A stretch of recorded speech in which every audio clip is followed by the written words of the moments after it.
Guys, today we're going to talk about shoulder training. I'm doing a video series on how to properly train each muscle group based on the anatomy of the muscle. So on screen in a second you should see a diagram of how the shoulder muscles look.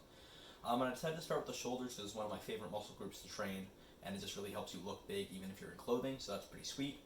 Anyways, on to the information for today. As you can see, the shoulder has three heads: the anterior, medial, and posterior head, and you can see the direction the muscle fibers run each head. You get a contraction through a muscle by shortening those fibers.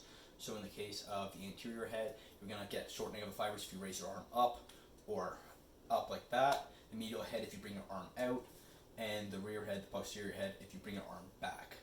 So using those principles, we're going to choose a couple exercises and explain why those are the best for training your shoulders. So starting with the anterior head, the front head is an easy choice to pick some sort of overhead pressing motion or a front raise. I usually prefer an overhead pressing motion if you have access to dumbbells or barbells.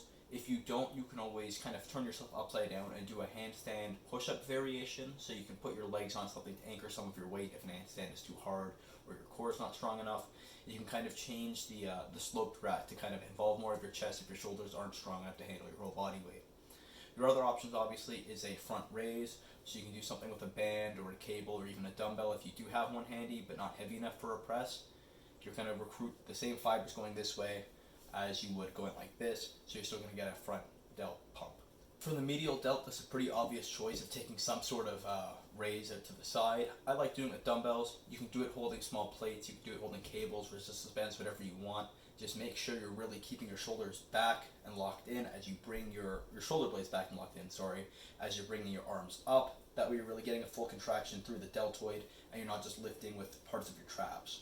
For the posterior or rear delts, you have some pretty obvious options like a rear delt fly or a reverse pec deck. Those aren't exactly the most practical exercises, especially if you don't have access to a gym right now. Right now, I've been using a dumbbell high row with my elbows flared way out like this. You guys will see in the video in just a second. That's going to target my rear deltoids by shortening those muscle fibers. This is really good because it lets you load up the weight a little bit heavier than you would with the fly. You've got a smaller moment arm as opposed to being way up here. I don't even know if I'm in frame. Way out there, you're in here doing the same motion essentially. And that works really well. Those dumbbell high pulls that I've been doing the past couple weeks, you guys have probably seen in a video or two, are also another really good option for that section. These are just a couple of the many possible exercises you can do to train your shoulders. If you follow these principles and follow the directions the muscle fibers run for each of your exercises, I'm sure you'll be able to put together something that works perfectly for you. That's all I've got for you today. Please like this video and subscribe to my channel. I'll see you guys next time.